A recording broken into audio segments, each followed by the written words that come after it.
vamos lá, né? Deixa eu compartilhar a tela aqui. Vamos para a revisão. E, gente, então, lembrando, né? Ontem nós vimos... deixa eu ver aqui.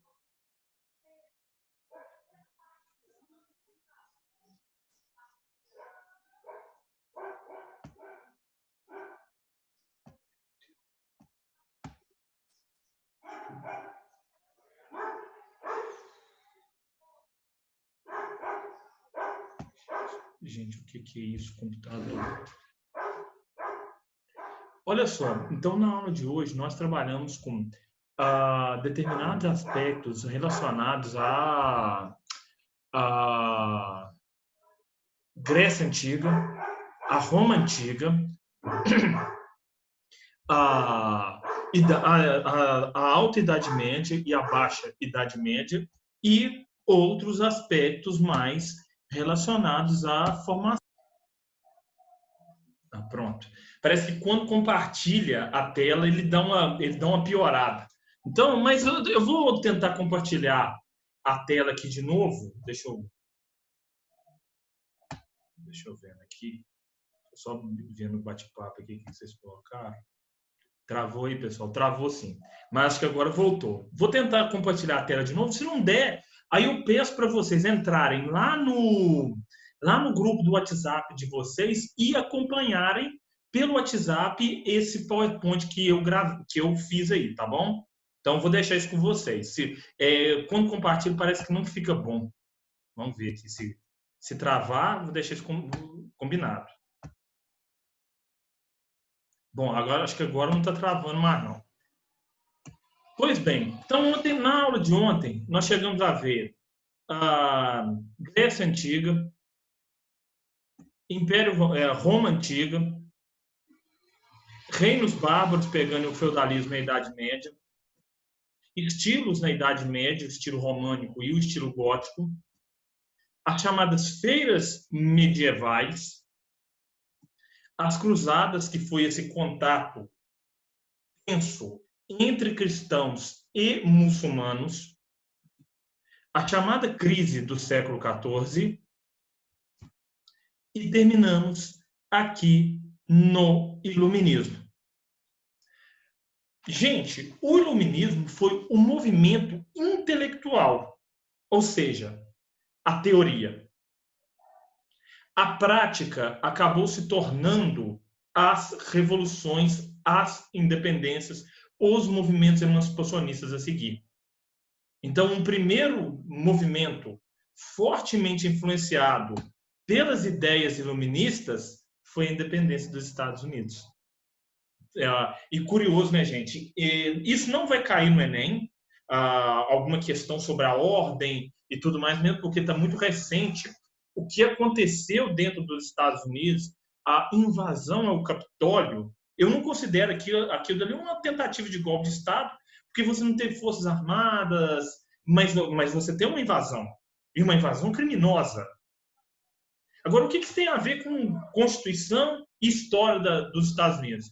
Pessoal, os Estados Unidos guardam a mesma Constituição desde o século XVIII. Então, eles só têm uma Constituição na história. E de forte influência iluminista. Além também dos iluministas estarem muito presentes na declaração de independência, na escrita da declaração de independência dos mesmos Estados Unidos. Então, um filósofo inglês influenciou fortemente a Constituição dos Estados Unidos e até mesmo justificou, legitimou a luta pela independência.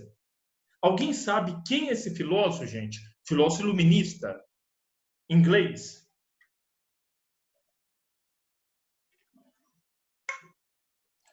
Augusto do Comte? Não, o Comte era francês. Que influenciou... Francis Bacon? Não. O Francis Bacon também era inglês, mas Francis Bacon é mais ali um empirista, né?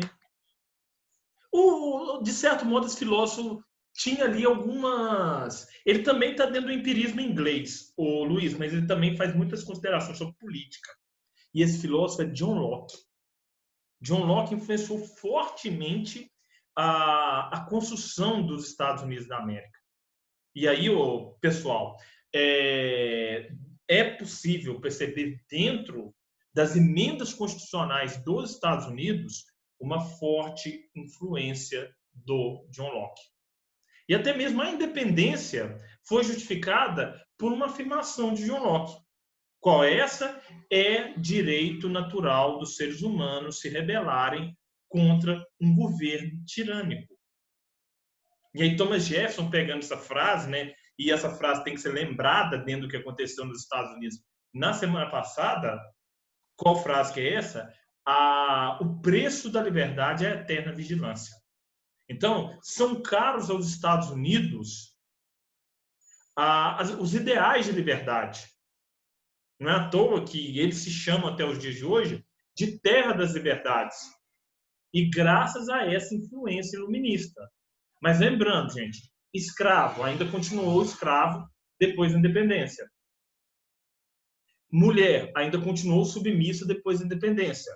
Só posteriormente que esses grupos foram incorporados aos direitos, aos chamados direitos civis dos Estados Unidos. O que são os direitos civis, né? Colocando aqui. E até os negros mesmo, ainda na década de 60, né? Peraí, gente. Bate-papo não está aí, não. Os direitos civis são os direitos constitucionais. Garantias pela lei. Garantias legais para que os cidadãos possam gozar de suas liberdades. E os negros só foram conquistar efetivamente esses direitos civis no final da década de 60 e no início da década de 70. Mulheres e outros grupos ainda lutam por esses direitos dentro dos Estados Unidos. Mas que eles foram influenciados pelo iluminismo, eles foram. Tanto quanto esse movimento aqui, a Revolução Francesa. Pois, na Revolução Francesa, houve a Declaração dos Direitos do Homem e do Cidadão. E aí, aqui o texto original, né, a cabeça do artigo original, e aí diz o seguinte, né, os representantes do povo francês, constituídos em Assembleia Nacional, consideram que a ignorância, o esquecimento e a retirada dos direitos do homem são seus principais causas de males públicos. E a corrupção dos governantes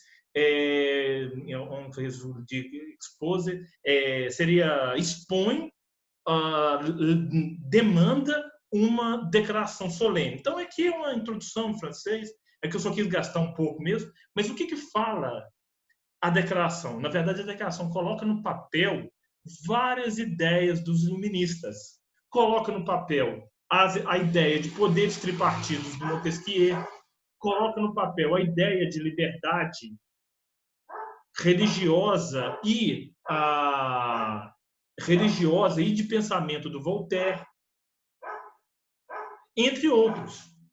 Então, é no papel da Declaração dos Direitos do Homem e do Cidadão que são colocados direitos que haviam sido pensados por Voltaire, por Montesquieu, por John Locke, por Voltaire, Montesquieu, por Rousseau. A ideia de ser súdito e cidadão é uma ideia de Rousseau. O que é ser súdito? Súdito é obedecer. E o que é ser cidadão? É ter direitos. Pessoal, então deixa eu pegar até esse Enem vai ser pouco crítico. Bom, eu não vou falar mal do governo que está aí, vocês sabem a minha opinião sobre ele. Mas um tempo atrás foi assim, né, uma cena deplorável quando um guarda da vigilância chamou a atenção de um casal e chamou eles, ô cidadão. Aí a mulher levantou o dedo e apontou na cara dele. Cidadão não, engenheiro civil e formado menor que você. Agora, pessoal, por que eu estou fazendo essa ponte entre o passado e o futuro e o presente? Porque ser chamado de cidadão, se hoje em dia é visto como algo menor na nossa sociedade, era um privilégio na sociedade da Revolução Francesa. Ô cidadão, cidadão Luiz, cidadão Breno, cidadão Luísa. Era tipo assim, olha, você é alguém mediante a ordem e a lei, quando eu te chamo de cidadão. Mas é Brasil. Então, E meninos, o que a Revolução Francesa trouxe de mais agudo para nós? Ela trouxe essa declaração. E essa declaração influencia outras declarações de liberdade e legalidade pelo mundo. E, de certo modo, a Declaração dos Direitos do Homem e do Cidadão, ela foi rasgada pelo Hitler. Então, gente, outra opinião pessoal aqui. Amem a liberdade e amem as instituições que garantem a liberdade. Critique-as, sim. Pense, elas podem melhorar, mas não trabalhem para acabar com elas. Porque, por exemplo, quem rasgou a Declaração dos Direitos do Homem e do Cidadão foi Hitler. E ele falava justamente que as instituições o atrapalhavam. E olha só o que aconteceu com os judeus dentro da Alemanha. Não precisa nem de falar que isso vocês sabem muito bem. Então, o maior legado, a maior herança da Revolução Francesa foi essa Declaração dos Direitos. Da Declaração dos Direitos do Homem e do Cidadão. Tá bom? Pegando aqui, pessoal, a gente tem a Revolução Industrial. O que é a Revolução Industrial? A Revolução Industrial consiste na substituição do trabalho artesanal e manufatureiro pelo trabalho com máquinas. Então, qual foi a ideia da Revolução Industrial? Você tinha lá um TA. O que é um TA? É uma espécie de máquina que produz o tecido. Esse TA existe lá desde a Grécia Antiga.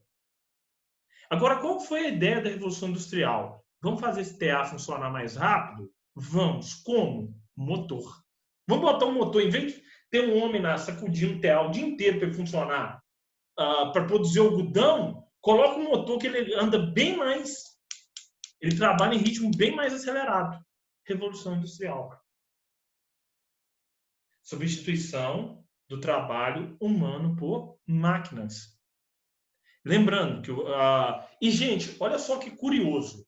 Nós podemos dizer no Brasil que nós vivemos no tempo da chamada pós-indústria.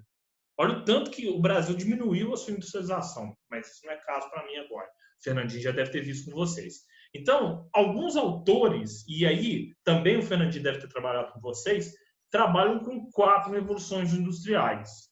Outros trabalham com 3. Aí vai da perspectiva do autor. O que eu trabalho aqui dentro da história é que a primeira Revolução Industrial aconteceu na Inglaterra. E que a segunda Revolução Industrial leva aquilo que aconteceu na charge.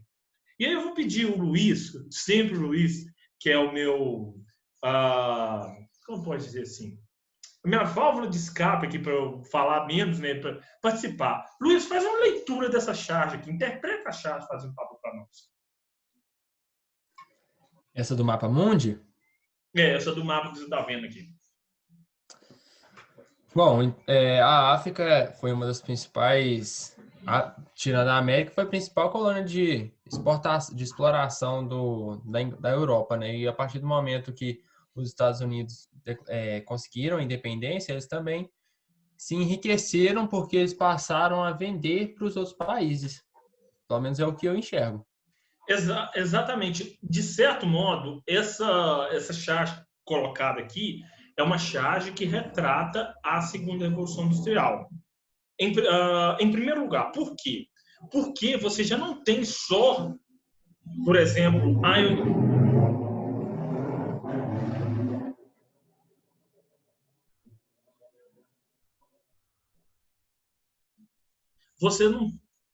você não tem somente a Inglaterra se valendo dos recursos da África, mas também os Estados Unidos. Mostrando, então, que para fazer esse buraco feito na África pela exploração neocolonial da segunda Revolução Industrial, tiveram as nações europeias com esta atuação. Marca da segunda Revolução Industrial. Saía da África as riquezas que alimentavam indústrias nos Estados Unidos e na Europa. Pois bem, outro ponto, pegando aqui, já que a gente está falando nos Estados Unidos de novo, a questão da unificação para a expansão para o oeste. Gente, outra pergunta básica aqui, o que é uma fronteira? Um limite? Um limite, uma divisão entre dois territórios, duas cidades, dois países, dois estados. Então, por exemplo, eu não sei se o Marlon está aqui, eu acho que o Marlon não está mais no cursinho, mas a ponte, depois de Martins Soares, a divisa, o limite entre a fronteira do Espírito Santo com Minas Gerais. E aí, gente, o que é uma fronteira? Geralmente é algo estático. Então, desde que eu tinha lá os meus 5 anos de idade e eu fui a primeira vez ao Espírito Santo, eu vejo aquela fronteira no mesmo lugar. Entretanto, nos Estados Unidos, nós temos a noção de fronteira dinâmica. Porque, olha só, de 1783 a 1848, que é a primeira, digamos assim, a primeira iniciativa de expandir essa fronteira, 1783, quando a independência é conquistada. E a última, como eu posso dizer assim, né?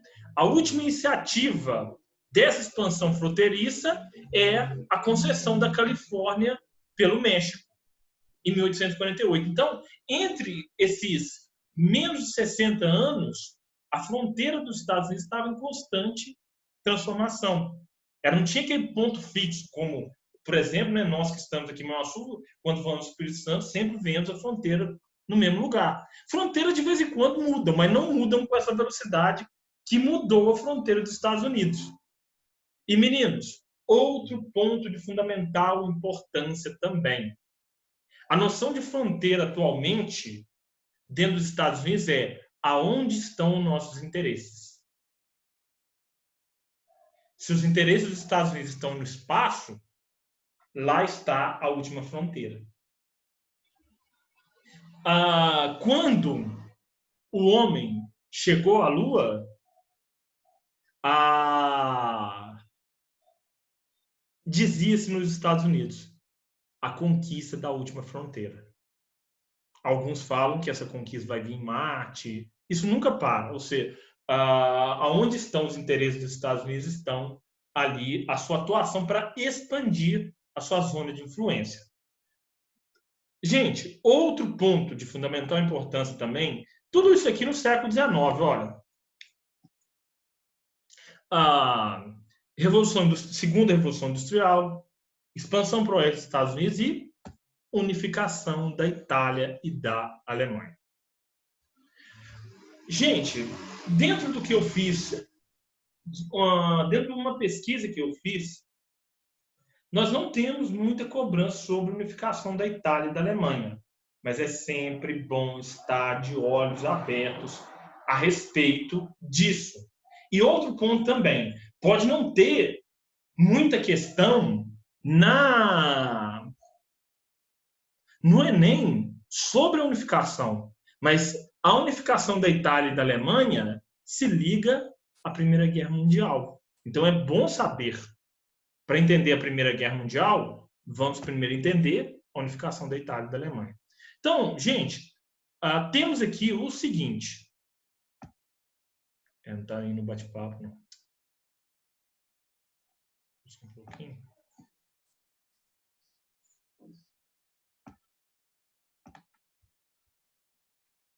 O processo de unificação das duas nações, Alemanha e Itália, ocorreu entre as décadas de 1860 e 1870. Cada processo teve seus estados que conduziram toda a movimentação política e todos os conflitos para que as unificações se realizassem.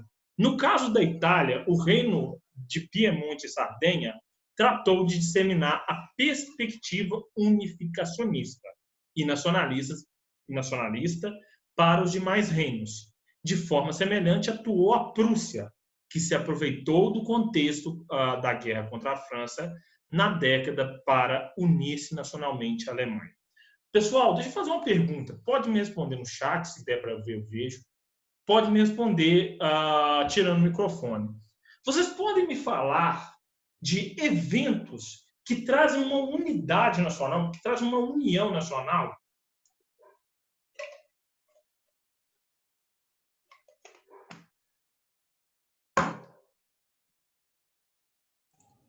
Eventos que trazem uma união, gente. Eleição? Uma eleição traz uma certa unidade.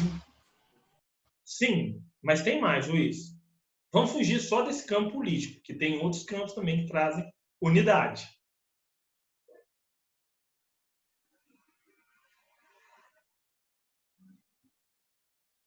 Vamos pegar aqui, então. Eleições trazem uma certa unidade nacional, né? Toda a federação, todos os estados da Federação Brasileira saem para votar. Copa do Mundo traz unidade nacional. Ou seja, na Copa do Mundo você vê a bandeirinha na janela. Somente na Copa. No Brasil, você não tem o hábito, a população não tem o hábito de colocar a bandeira na janela. A não ser na Copa. Na Copa, as ruas são enfeitadas, a bandeira aparece na janela, tratando, nós somos brasileiros. E a pátria está de chuteiras para nos representar. Flávia, isso aqui é uma noção meio distorcida. Não, não é distorcida, gente. Se tem um negócio que une no Brasil, é a chuteira. É a chuteira e a camisa amarela. Camisa amarela muito mal utilizada pelo atual governo que está aí. Mas a Copa do Mundo traz uma unidade nacional. As Olimpíadas, de certo modo, uma unidade nacional menor, mas trazem, porque quando um atleta ganha uma medalha, está lá tocando o hino, está lá subindo a bandeira do nosso país. E, gente, uma guerra traz unidade nacional. E tanto os italianos quanto os alemães enxergaram muito bem que as guerras traziam unidade nacional. Entre regiões muito diferentes. Pessoal, eu estive no Sul há algum tempo. Outro dia, não está podendo viajar na pandemia, não, mas viajei. Tomando todos os cuidados. Quem já teve na região sul do Brasil, olha e pensa assim, meu Deus, isso aqui é um outro país. Foi o que eu pensei. A minha esposa falava a mesma coisa comigo. Por quê? Porque nós regionalmente somos muito grandes e muito diferentes. Então, para gerar um sentimento de unidade nacional, nós precisamos de elementos de unificação. Podem ser guerras, podem ser esportes, as eleições, como o próprio Luiz falou. E aí, naquela época, como não existia eventos esportivos de proporções mundiais, cabia o que então unificar? A guerra. E a guerra trouxe a unidade que alemães e italianos procuravam desde o século XVI. Deu para vocês entenderem por que a guerra traz unidade nacional? É porque você olha e fala assim, pô, meu país é uma droga. Mas eu não concordo com o outro que está me atacando. Então eu vou abraçar essa causa aqui. Eu posso não estar concordando com o governo, mas entrou em guerra, você, opa, agora a gente tem que apoiar. Mesmo que você tenha uma consciência mais crítica, você fala assim, não, peraí, é melhor o Brasil ganhar a guerra, por exemplo, se o Brasil lutasse com a Venezuela, do que se a Venezuela ganhasse a guerra no Brasil. E isso foi, de certo modo, fundamental para a unificação de Itália e da Alemanha. E aí, no que isso se liga à Primeira Guerra Mundial? Acabaram as guerras ali? Não. Muito pelo contrário. A vontade, principalmente dos franceses, lutarem com os alemães num campo de batalha foi muito grande. Assim, não, a gente fica aquele gosto de falar assim, eu quero te pegar de novo, seu filho da mãe. Você apanha muito e fala assim, não, eu quero outra briga com você, que nós vamos tirar, que eu vou me preparar para brigar com você. Então, a unificação da Itália e da Alemanha acabou, principalmente da Alemanha, acabou sendo um dos fatores, um dos pré-requisitos para a guerra, para a Primeira Guerra Mundial. Por quê? Por causa do sentimento revanchista que se gerou na França. Lembrando, só uma última coisa para fechar essas unificações. As unificações foram comandadas pelas regiões mais ricas. Claro. Por que as regiões mais ricas comandaram? Porque elas tinham interesse em unificação de mercados, unificação de impostos, unificação de leis, para permitir que os seus negócios se ampliassem. Bom, como eu mesmo falei, ligado à unificação da Itália e da Alemanha, a gente tem a Primeira Guerra Mundial. Naquele momento, gente, depois de 44 anos, sem conflitos entre as potências europeias, acontecia o que se chamava ali da guerra para acabar com as guerras. Pois esse era o sentimento que se tinha sobre a Primeira Guerra Mundial. Por que guerra para se acabar com as guerras? Porque ela foi tão violenta, tão desenvolvida e tão sanguinária que acreditava-se que a crença era de que depois dela não ocorreriam conflitos daquela magnitude. Lê do engano, 20 anos depois, começava a Primeira Guerra Mundial. A Segunda Guerra Mundial, na verdade. E outro ponto também da Primeira Guerra Mundial. Nacionalismos.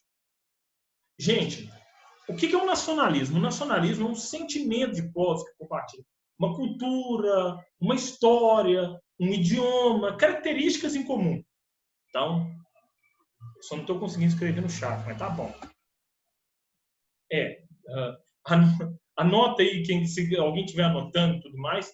Nacionalismo, 2 pontos. Sentimento de povos que compartilham uma cultura, uma identidade, uma língua e tradições em comum. Então, existem estados multinacionais e nações sem estado. O caso mais clássico é dos curdos. Até mesmo os índios no Brasil aqui pode ser entendido, né, como as várias etnias indígenas, como nações indígenas. E agora, o que isso tem a ver com a Primeira Guerra Mundial? Esse nacionalismo se desenvolveu exageradamente na Primeira Guerra Mundial e levou à luta, né? Você tem a luta a partir do momento em que ocorreram alianças militares antes da guerra acontecer. Gente, nunca na Europa alianças militares haviam sido formadas antes da guerra. Depois, com a guerra em desenvolvimento, sim, mas antes da guerra, jamais. E na Primeira Guerra Mundial, a Tríplice Aliança, formada por Alemanha, Itália e Áustria, e a Tríplice Entente, formada por França, Rússia e Inglaterra, foi formada antes da Primeira Guerra Mundial. Então, eles já estavam se preparando para a luta. E a luta veio. E um último dado sobre a Primeira Guerra Mundial, né? A última das guerras antiga e a primeira das guerras modernas. O que isso quer dizer, gente? Na Primeira Guerra Mundial, você teve alguns episódios de um cavaleirismo típico das guerras antigas. Tem um episódio do Natal de 1914, quando soldados escoceses levantam uma bandeira branca e eles passam a noite de Natal jogando bola com soldados alemães, escoceses, franceses e ingleses jogando bola futebol com alemães e austríacos. Então, algum cavalheirismo dentro das guerras. Eu já ouvi falar, não sei se isso é verdade, que quando o Barão Vermelho, o piloto alemão da aviação alemã da Primeira Guerra Mundial, morreu, foi interrompida a guerra por 3 dias para que ele pudesse ser sepultado. Então, existia algum cavalheirismo, mas metralhadora giratória, tanque de guerra, gás mostarda, entre outros, metralhadora giratória não, mas gás mostarda, tanque de guerra, coluna motorizada e vários outros tipos de armas foram desenvolvidas dentro da Primeira Guerra Mundial. O próprio avião não foi desenvolvido dentro da Primeira Guerra Mundial, mas passou por uma revolução intensa dentro da própria guerra. Então, né, temos aqui uma situação de desenvolvimento muito forte, desenvolvimento tecnológico, que foi colocado para matar as pessoas. Nunca, na história dos conflitos humanos, se matou tanto como na Primeira Guerra Mundial. Mal sabiam eles que 20 anos depois de findar a Primeira Guerra Mundial, começava a Segunda. Então, continuando aqui, meus queridos, se não der para terminar, aqui a gente tem a próxima aula para terminar e para fazer poucos exercícios, viu? Vou sendo sincero com vocês, não são muitos exercícios. Ligado à Primeira Guerra Mundial, nós temos a crise de 29 e o nazifascismo. Pessoal, em primeiro lugar, nazifascismo. O capitalismo, a democracia liberal foi colocada em xeque. Falou assim, olha, muitos extremistas falavam, a democracia liberal não dá conta de evitar conflitos. Não, olha só o que ela levou a Europa na Primeira Guerra Mundial. O comunismo russo, a Rússia passou pela Revolução de 1917, assustava.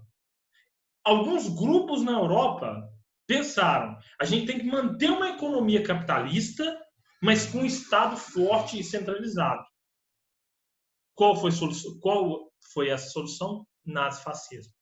E aí é o que eu sempre falo. Tome cuidado com quem propõe soluções simples para problemas complexos. Por quê? O nazifascismo perseguir judeu, perseguir comunista, colocar iniciativa privada para poder render. Era isso, basicamente. E o Estado também como investidor. Uma terceira via, com base em símbolos, uniformização da massa e outras coisas mais. Pessoas toscas chegam ao poder e fazem coisas horripilantes. Parecem com o país que vocês veem atualmente. Gente, se tiver alguém aqui alinhado ao discurso do atual governo, pode falar comigo, gente, que eu sou muito desrespeitoso nesse sentido. Eu reconheço que eu sou desrespeitoso mesmo. Mas, gente, agora voltando para o nazismo na Alemanha e o fascismo na Itália, as pessoas que tomaram poder no fascismo italiano primeiro eram pessoas toscas. O Mussolini era um jornalista de segunda categoria na Itália. Alguém que foi para a Primeira Guerra Mundial e fez um papel pífio na Primeira Guerra Mundial. O Hitler nem precisa de falar, artista fracassado. O artista fracassado que foi cabo mensageiro da Primeira Guerra Mundial. O único dentro do secretariado do Hitler que tinha doutorado era o Joseph Goebbels, ministro da propaganda. E ainda assim, muitos falam com um doutorado horrível. Então, ninguém tinha conhecimento intelectual, mas aproveitando, um povo que estava machucado, um povo que estava ferido, abraçaram aquela causa e cometeram aquelas atrocidades, que foram intensificadas pela crise de 1929. Por quê? O nazismo, na Alemanha, particularmente, até o fascismo tinha crescido na Itália, estava sendo colocado ali em fogo baixo, principalmente a partir de 1925. Com a crise de 1929, a crise de 1929 ofereceu um novo combustível para o nazismo e os leva ao poder em 1933, com Hitler nomeado primeiro-ministro alemão. E aí ele começa todo o processo de desestruturação da sociedade, das instituições alemãs. É como eu estava comentando outro dia, acho que com a minha esposa mesmo. Eu virei e falei assim, todas as opiniões são válidas, mas as opiniões daqueles que querem destruir as instituições são criminosas. Então, quando você tem alguém falando assim, a presidência precisa de aperfeiçoamento, o Supremo Tribunal Federal precisa de aperfeiçoamento, a Constituição precisa de aperfeiçoamento, beleza. Essa pessoa está livre para fazer a crítica dela. E a crítica deve ser feita a todo momento, é que eu lembro de Kant. Agora fala assim, não, a Constituição me atrapalha a governar, o STF me atrapalha a governar, o Parlamento me atrapalha a governar. Você olha para essa pessoa e fala assim, isso você é criminoso. Isso é criminoso. E é basicamente isso que... Por quê? Eu estou tomando por base a Alemanha hitlerista. O parlamento alemão atrapalhava o Hitler a governar, a Constituição atrapalhava o Hitler a governar. E aí, quando essas instituições foram sendo solapadas, o projeto de destruição nazista foi brutal. Que teve, como eu mesmo falei, teve na crise de 29, na quebra da Bolsa de Nova York, na quebra de outros países do mundo, um grande combustível. E outro ponto sobre nazistas e fascistas, pessoal, sempre se valeram muito das imagens.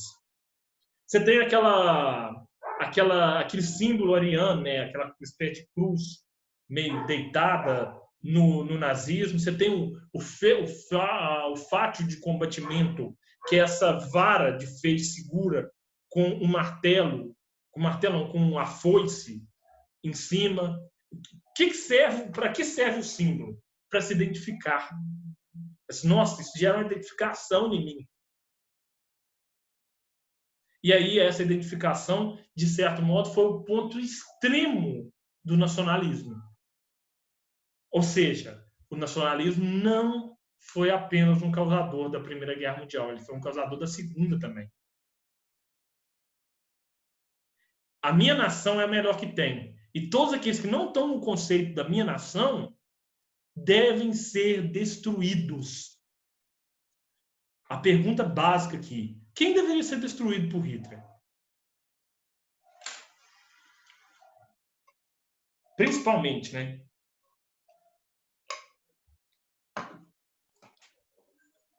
Todos que não fossem da raça ariana? Mas principalmente um grupo, Luiz. O primeiro que foi mais destruído, né? Os judeus? Exatamente. Então, primeiramente, os judeus, depois ciganos, depois negros e assim por diante. Na ideia de limpeza étnico-racial. Agora, na Itália, você não tem campos de concentração aos moldes da Alemanha. Só estou terminando aqui. Qual era o grupo perseguido na Itália? Mais perseguido? A gente já está terminando.